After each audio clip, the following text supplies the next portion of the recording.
So this is a little bit different for me. But yesterday, once my video uploaded, and I had edited some of it, but parts that I thought were recording weren't. So I missed out on part of what I wanted to talk about in the vlog or video that I made on why exactly it is that I journal. Now, as I look around my writing room, one, I see the mess that I really need to clean up, but most importantly, I see a lot of things that speak or shout or scream creativity. Um, because I have anxiety and depression and ADHD, over the years I have had to find outlets that help me cope with some of the side effects of having those. When I'm depressed, my written journal entries tend to be more often and longer. I tend to vent. When I'm happy, I draw more, I doodle more, I paint more, there's more color, it's more vibrant. On the days I physically don't feel good, I usually use more stickers or scrapbook paper and things like that, since I really got more into the drawing thing. But the regular writing part of my journal, when, like I said, I'm depressed or I'm upset or I'm anxious, try this again now that, hopefully my phone won't be ringing. Hello, it's Burgess Taylor. Art journal, why it's important to me. And really, to be honest, I don't have to have a reason. I can simply journal because I want to, because I like to. But one of the things that I have found over the years, I am 47, almost 48, and I have been journaling, I don't know. I've had a little diary since I was like 5 or 6 years old. And my style has changed. I no longer do the Dear Diary type journaling. My written journal is different than my art journal. I do some written journaling in my art journals, but I tend to find that I write more when there's a lot on my mind, or when I'm stressed out, or when I need to vent. My writing is more sad, dark, negative when I'm depressed, anxious. And I have found that the art journaling has helped with that tremendously. I can't say how much. I don't think there are words to describe the difference that my journaling, the difference in my journaling now that I art journal or sketch my day or draw my day or whatever it's called, that has changed how I journal, even the written journaling. I tend to write less in my written journal now than I did before because of the art journaling. So it's less dark, it's less negative, there's much more positive. I'm looking at the little things in life, because those do turn out to be the big things in life. That was one of the quotes I used for today's Fobonichi prompt. And the truth is that as much as we would like to believe that medication or therapy or any of that stuff cures depression or anxiety or ADHD, it doesn't.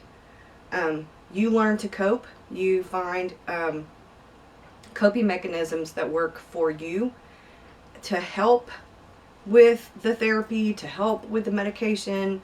But there isn't a cure. There isn't a magic pill that you can take that will completely rid you of anxiety or depression or ADHD or bipolar or any of those things that are considered mental illnesses.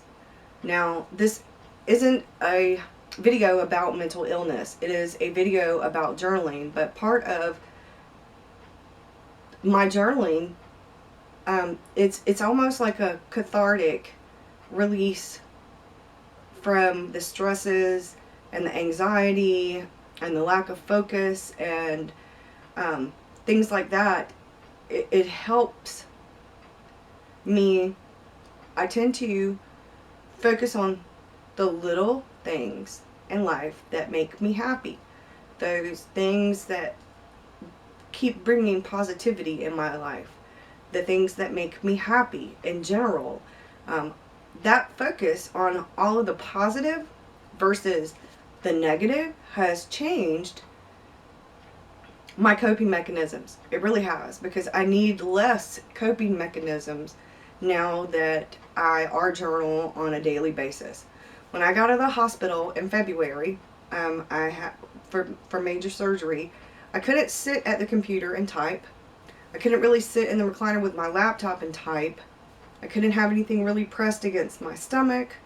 I had to find something that I could do, so I wasn't bored to tears, because I can watch television and movies and stuff, but only so much. And I consider television and movies and stuff like that mind candy. It takes me away from my own thought processes.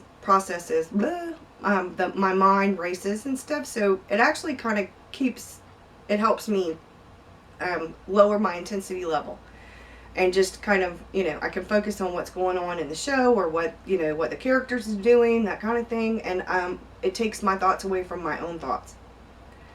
So, but after a while, it gets a bit boring, and then my thoughts start all on their own again, and I needed something that I could funnel my thoughts into. Because recuperating from any kind of major surgery is a doozy. You're pretty much bedridden or couch ridden. You're lucky if you could go to the bathroom by yourself, if you don't have to have somebody walk you to there, or push you to there, or roll you to there, whatever. So I was really lucky in that I could do that, but I still was pretty much bedridden or couch bound. So I was more art journaling. I really got into the art journaling during my recuperation time from major surgery. And what I have found since then is that the more I focus on things like the little things in my life, not necessarily, like I said before, not like what we eat, or what I ate that day, or whether I had coffee or not. Pretty much coffee is a staple every day. But like whether everybody liked dinner, or everybody sat down to dinner, whether it was a family dinner, if everybody participated, or half the people participated in making the dinner,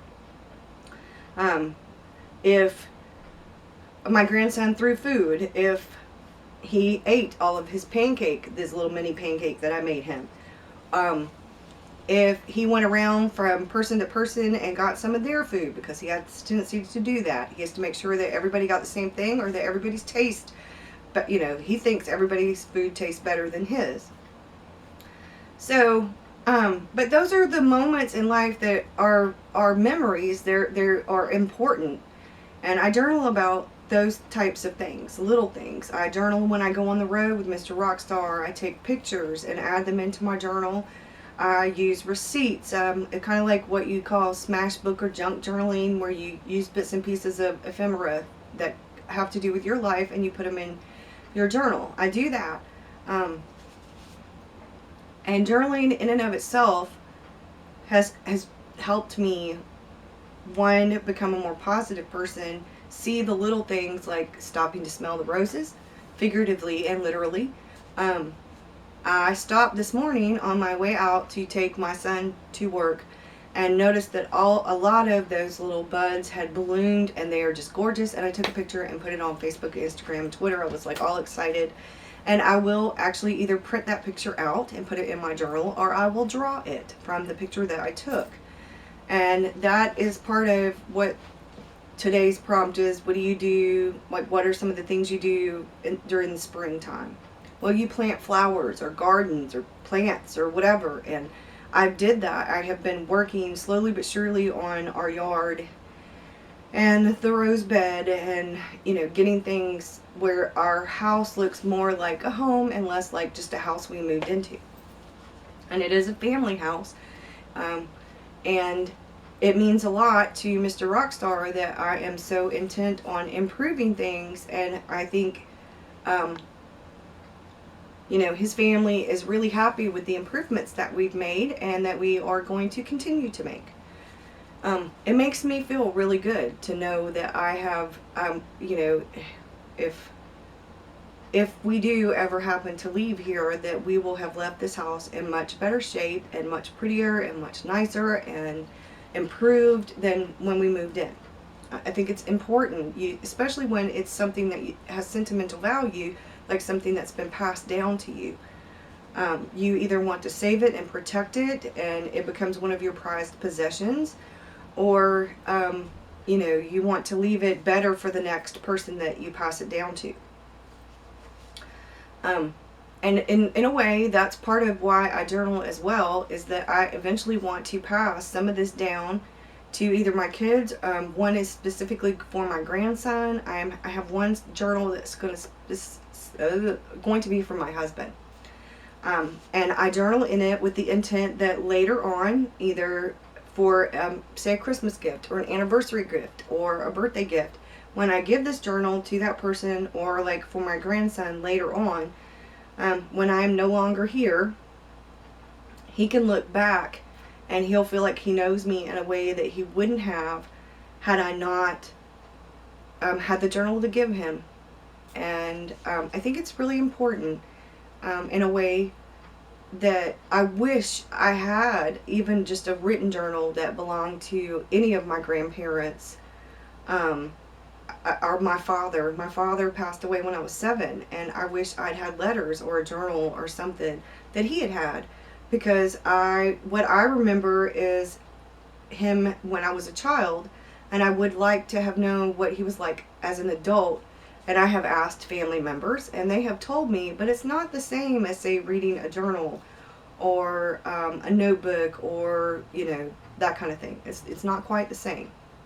So because I have lost family members that were really close to me, and I would have liked to have gotten to know them better and know things about them, I think it's really important that I leave something for my grandson, for my kids, for any other grandchildren that I may have. And so that's in part why I journal, why I regular journal, like written journaling and the art journaling. And it happens to be, like I said before, a whole lot of fun. Now, as a writer, an artist, a creative person, any creative outlet is a good thing. It is an outlet. And my writing is sort of like, I look at my writing as more like a job. I love it. And there are days when I am in the writing zone and I don't see or hear anything else around me. And that's it. And there are other days and I'm having fun with it, and it is truly a joy, and I am so passionate about it. And there are other days where I'm fighting tooth and nail to get one sentence down, or one sentence right, or find the right word, or any of those things. And I won't say necessarily writer's block, but you tend to sabotage your own self because you overthink things, or you expect perfection the first go around, and that's just not going to happen. Not with art or writing or any of those things.